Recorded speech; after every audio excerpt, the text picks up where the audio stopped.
Welcome, everybody. My name is Eric Robertson, and I'm your host of this podcast, PT Outcast. And I'm really pleased to be joined today by one of my very good friends. We've been friends for a good long while. We've had a lot of cool life experiences together. Dr. Mike Pascoe. He's joining us from Denver, Colorado.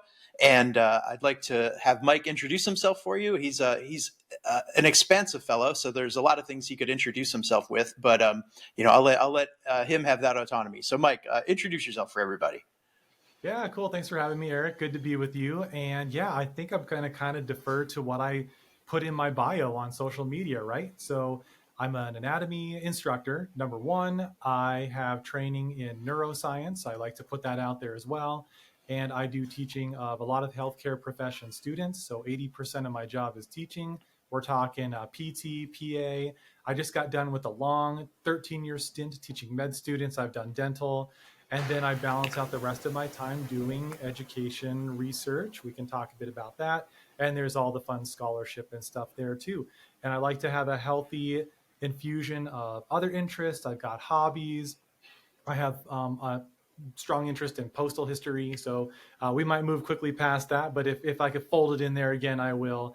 And I'm married to an amazing PT, Stephanie. Many of your listeners may know the name. And she's been very influential in, I don't know, everything.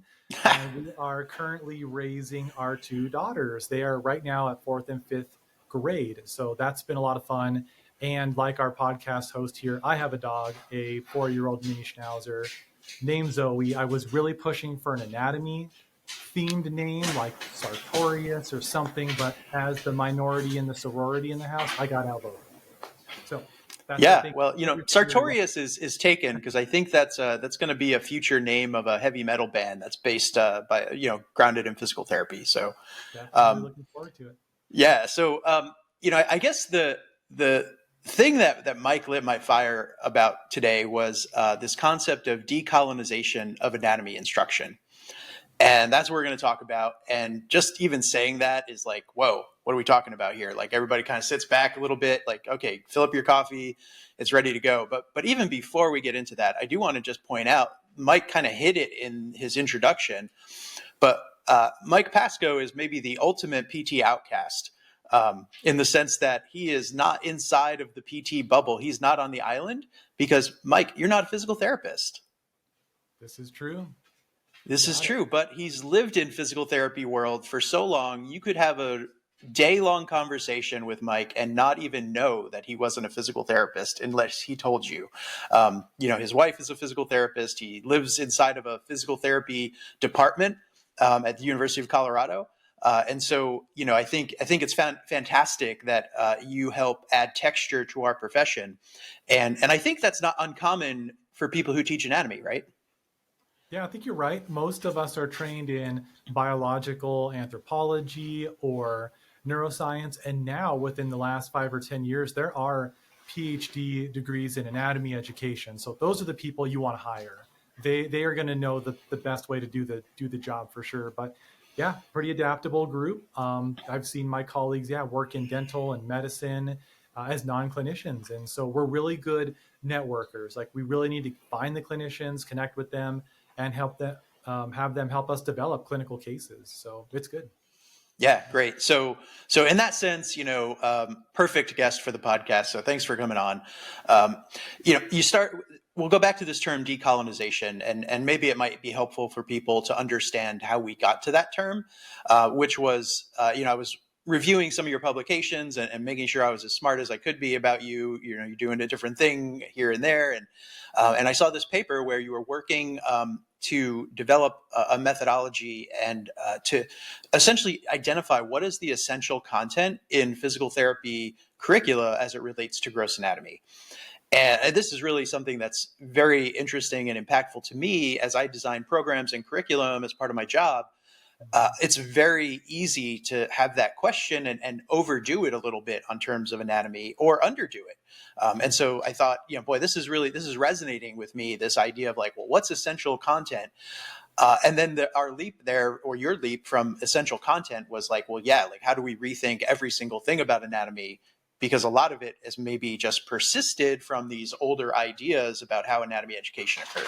So that's sort of how we got to that concept. And then, let's talk a little bit. Maybe we'll start with the paper, and you can describe what you did in that paper for us. Oh yeah, the elevator pitch would be, I'm a PhD. 50% of anatomy instructors in PT programs are PhDs, so we haven't treated patients in the clinic, so we don't have a strong sense of what anatomy is needed to become a PT.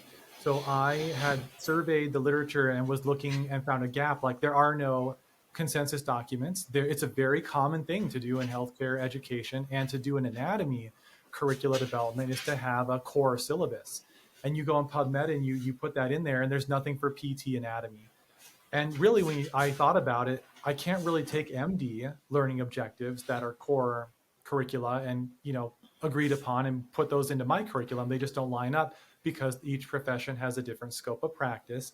So I had a decision to make. I want to have my objectives developed. Am I going to start from scratch with a small group of expert anatomists, or am I going to cast a wide net and go with the stakeholders of the PT program and like hundreds of people? So I went with the latter, which is not really common, but that's the beauty of education research. I borrowed a content validity methodology, and I applied it to my research question. I surveyed 400 people, and we're talking, yes, my faculty, 2 recent classes of graduates from our program, but the biggest group were the clinical instructors. So all these people are PTs, and they let me know, like, here are 47 learning objectives. I couldn't hit them with all 150. That's survey fatigue, death by survey. So they let me know. They just rated these objectives, and I chose to do it this way. It feels more ground up, more grassroots, instead of I'm the anatomist, I'm going to determine what you all need. And that usually comes from a good place of expertise, don't get me wrong, but I wanted to hear what the actual clinicians were saying. So that was kind of fun. And I also wanted to focus on learning objectives. I do see people making efforts to ask people what structures are need to know. And it's kind of like the structures are the colors, the learning objectives are like the tapestry, right? This is what the learner needs to be able to do to become aware of the organization of the body. And I did not think it would be helpful to know that the left atrium is need to know for a PT. So that's kind of what the project was all about. About a third of my objectives were made it through the cut as essential. Another third were like, get these out of here. And the middle third were like, this is nice to know kind of thing. So I was able to revise my syllabi and put that out there in the world, and it's been really informative. So these objectives came from your actual course, your syllabi. Extracted directly. You got it. Yeah, that's some brave science, and also like really practical science, because you're able to immediately incorporate those results and make edits to what you're doing right away in class, which is kind of fantastic.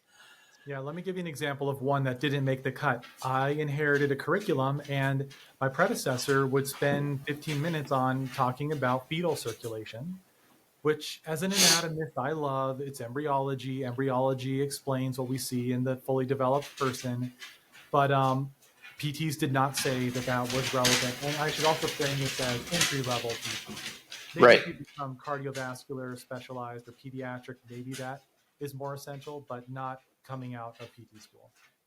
Right. So you filtered the analysis. You asked everyone to look at it with a lens of entry-level requirements, right? That right Yeah. away, exactly. Yep. And I also gathered, like, what is your area of specialty? That would be another level of analysis I could do. Yeah. So I think one of the ones that I noticed that was interesting was like mesentery circulation, right? Like maybe you don't need that. Like we could eliminate that. So, and I think you speak to maybe a battle that a lot of anatomists have, which is like a battle on two fronts. So one is this internal battle of, well, I really love this, right? Because anatomists love anatomy, right? There's no halfway. You're in, right? And so you could dive in and be fascinated with the osteology of a small portion of a bone for forever, and you have to draw the line at some point, right? Because you can't, drone on about your love affair of the olecranon.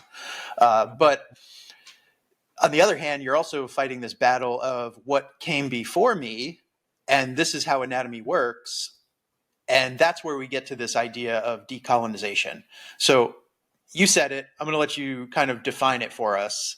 and then we'll have a conversation.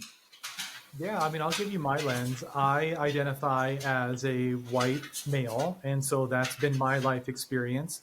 And I never had to think about that because everywhere I go, I see people that look like me, and the world is available to me, right, in so many socioeconomic ways. So I'm going to a PT conference, fortunate enough to have my programs support me to go, and I see an educational session about decolonizing anatomy education, and I'm a big history guy. I see colonization. I'm like, wow, that's really been impactful in a lot of different areas I'm interested in. Now, what does this mean for anatomy? Oh, the D prefix. Okay, so let's first learn about the harm that's been done and the pitfalls and the limitations and the exclusion of teaching anatomy in the following way.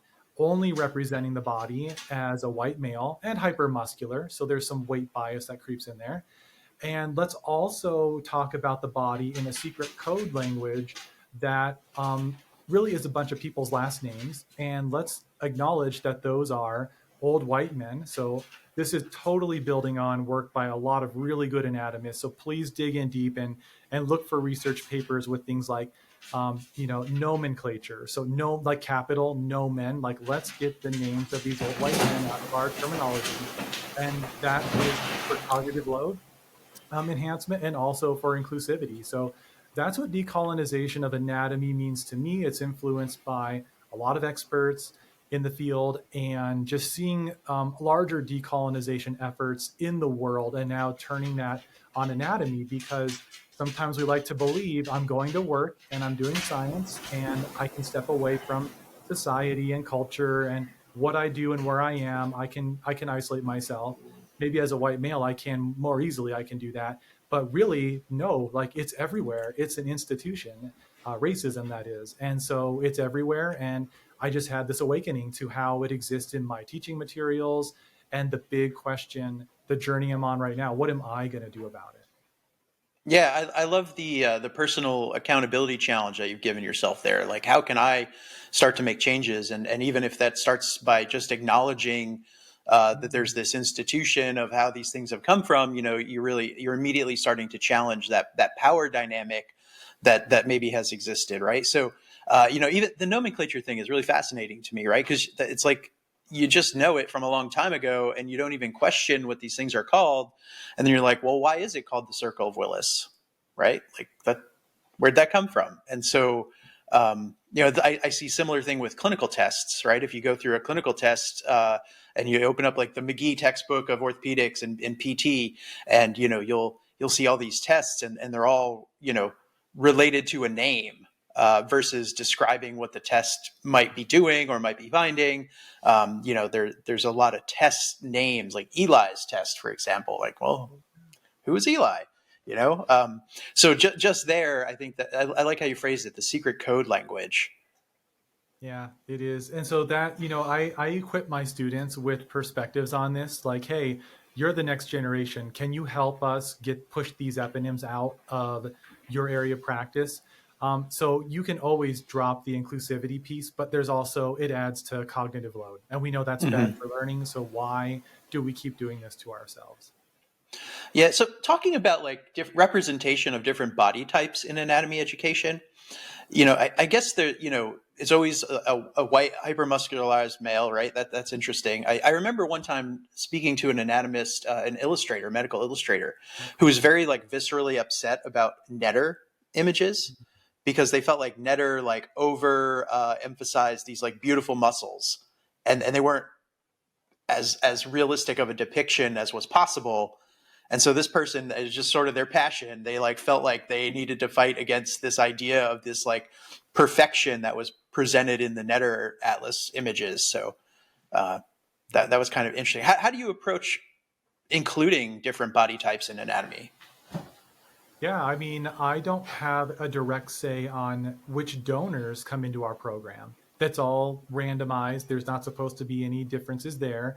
I can definitely be mindful of the attitudes that I bring when we're in anatomy lab. And I did a research project with Krista Rompolsky. She had a group of PT students that was a totally different setting, East Coast, and also they did not use donors. And so we really kind of used that as a group difference with the learners that I work with donors, and we were kind of listening to what they were saying in lab. And there's this whole idea that if you have a donor with a larger body, it's more difficult.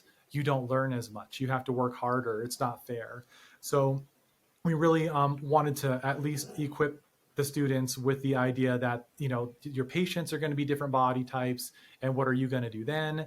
We all have some degree of internal bias against people with large bodies, so let's all acknowledge that and check that. So I do that by having these conversations in lab and in lecture, and then I do have a choice of what materials my students look at, and I do build lecture slides, and I do build all kinds of materials, and I do write question stems that have, you know, that demographic information. So it's all about those choices and looking at that and thinking about how many times am I showing an image of somebody with a smaller body? Do I ever represent a larger body? And so unfortunately, the resources available are very few and far between. So I don't have a big library of larger bodies that I can use. However, that's changing, and medical illustrators are on board with us, and they know that this is a problem, and people are making progress on this. Yeah, that's what I do.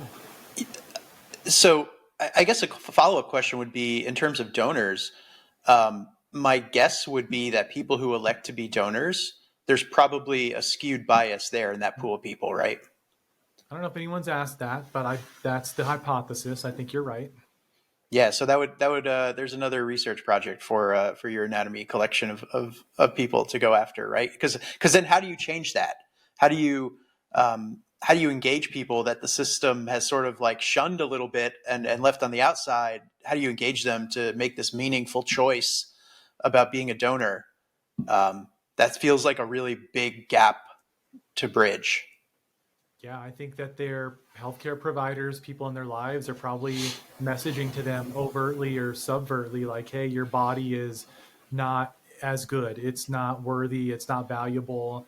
We wouldn't want you to come into our body donor program. So we also have, I've seen my colleague, Dr. Rumpolsky, give presentations about, well, people are going to say we have to protect the safety of the embalming team as they're moving the individual around when they have their time with us in the anatomic program. And it's kind of like, yes, and what can we do? Like, yes, is that really the reason why we would turn somebody away? Because we do have individuals that are not truthful about their body size when they fill out the paperwork anyway. So there's definitely a big problem, and I do like the idea of looking at it closer, like you recommended. Yeah. Yeah, so it reminds me of a learning moment that I had when I was doing technique videos, right? So we were building a curriculum and building a lot of technique videos, and we decided to try to be inclusive and bring in community volunteers versus like trying to rely on students or residents or faculty from PT programs. And so the first thing that happened is you got a really big spectrum of body types, a really big spectrum of comorbidities, a really big spectrum of personal hygiene. And right away, the faculty who are demonstrating these techniques were like, no, I don't like this. I'm teaching this technique and this person doesn't feel good in kneeling. And there you are, right, with this like ultimate validity question. What do I show? The first thing I show is a modification of this technique because of this person in front of me isn't able to do the technique how I typically intended to do it. But in reality, how many times do you have to modify techniques anyway, versus like this pure notion of like, well, this is how the technique is described. This is the level of set that I need to do. And so it was a really good learning moment for everybody involved in that program to understand that inclusivity sometimes is really hard, even just on a really practical level. Like you could want it so bad in your brain. And then when you get to the practicality of it, it's like, oh my God, this takes a lot more thought than I intended. Yeah. So Yeah, it's interesting. Yeah. Wow. That's really cool. Makes me think about how this happens in our program, and I don't know. So yeah, I'll keep an eye out. Yeah. Yeah. So I guess there's several layers that you could take about this idea of decolonization, right? And so you dove into sort of like racial inequities, and there's also lighter, or for lack of a better word, a lighter interpretation. And so you could use this word decolonization also as simply meaning I want to uproot traditions, right? I want to uproot these existing ideas about how I teach anatomy. And so you mentioned before a program that didn't have donors, right? And I bet if you go back to Yale Medical School in 1875, and you say, well, we're going to teach anatomy without donors, they would lose their mind. Right. Yeah. So Yeah. so even that is its own idea of like sort of uprooting the establishment. So how do you approach that? How do you innovate in anatomy education? How do you fight against that? This is how we do it idea. Yep. You have to have training in learning theory. You have to be able to step back, and experts do this, right? They zoom out, they stay zoomed out much longer, and then do that metacognition of like, how am I thinking about teaching? And what does it really boil down to? And what are some of the theories and frameworks saying about this? So definitely thinking about, okay, well, the learning theory doesn't necessarily dictate that we have to use donors. Like the learning theory is talking about universal design. So if we can represent the body in multiple different modalities, that's good. Let's do drawings. Let's do a lecture with a narrative. Let's look at donors if available. Let's look at plastinated. Now we have 3D printing. So I think your mindset opens up with a lot of the innovations that are coming in techniques and methods. And then we just know more about learning than we did in the 1870s.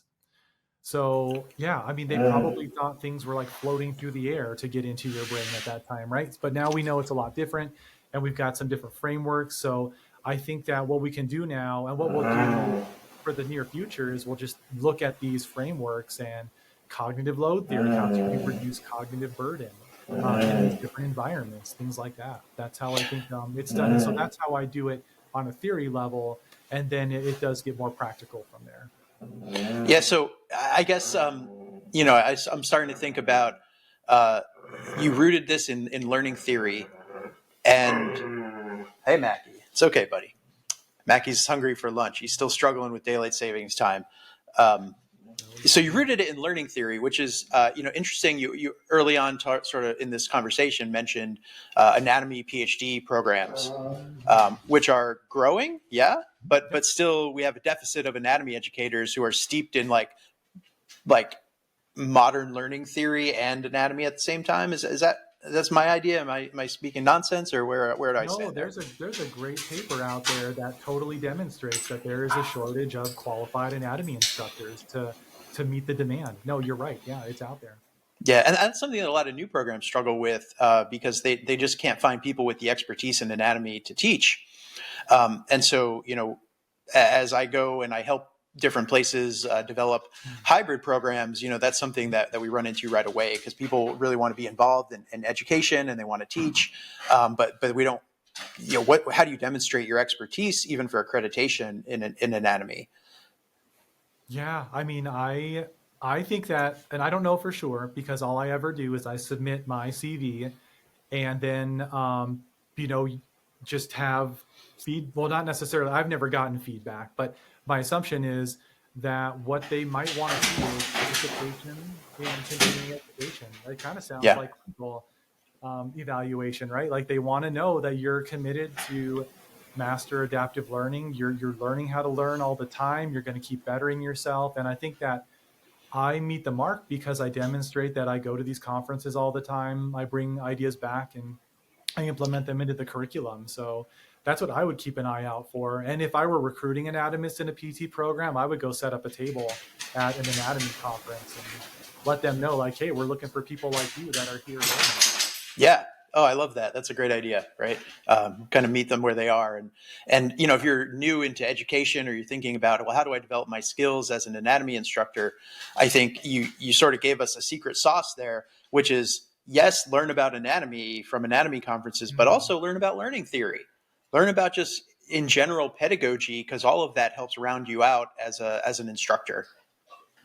So, I mentioned hybrid programs, and I think you're teaching in a hybrid program. And so, what's different about how you teach anatomy in a hybrid program versus a traditional in residence program? Yeah, we just had our first round and it was a ton of innovation. So we definitely, step one, get your objectives down. And what's great about our hybrid is it's the same content and the same objectives and the same goals and outcomes and all those fancy words as our residential pathway. So then it comes down to how are we going to, modify things for online teaching. Fortunately, we had some experience. My teaching partner in this is Melissa Barella. So she is the boots on the ground, or boots in the cloud. Did I just invent something? She's the one doing a lot of the Boots in the cloud. I like it. I'm the overseer. I'm the content director. And so I've coached her. She's taught with me for a year prior. And there was a lot of lessons learned from lockdown and COVID times. So a lot of those things have come into play. And so it's kind of like just making sure that the opportunity to manipulate the information is there. Nobody, at least I hope not. Oh man, I don't know. My opinion, I don't think anyone's lecturing over Zoom. Like you don't do that during a synchronous session with your learners. They can get that asynchronously, and then you get together with the content expert and you manipulate the information. So it's all rooted in learning theory. You do things like retrieval practice. You check for comprehension. You have them think, pair, and share. You do breakout groups. You do things like let's do a drawing together. And that's dual coding, because you're going to encourage them, when the lesson's over, redo this drawing of the cerebral arterial circle and do it and talk to yourself. Because there's something about, I don't know if we know this, but there's something about activating the psychomotor and the verbal pathway. They work together, and the learning has been shown to be greater in doing that. So those are some of the techniques and some of the adaptations that happen for hybrid delivery, but the real innovation comes in the lab. I think most, please, you have more experience in this than me. Our lab stuff all gets combined and compressed into an immersion. So they have to work around things like they don't have time to dissect. They're going to look at advanced prepared donors. That's called a pro section in our business. And so they look at pro section donors. They still have the same structures they need to be able to identify. And so you do that as you would probably expect. You have a demonstrator. We have a good team, a very qualified team that demonstrates things, and then you rotate, and then you say, all right, now you're going to teach me, you're going to teach each other, we're going to do quizzing and those kinds of things. So that's kind of what our first round has looked like. We really have had the privilege of having donors. We haven't had to do anything like VR, 3D printing. We really have access to high quality bone models and things like that. So if that's what you're getting after, that's what that's been looking like.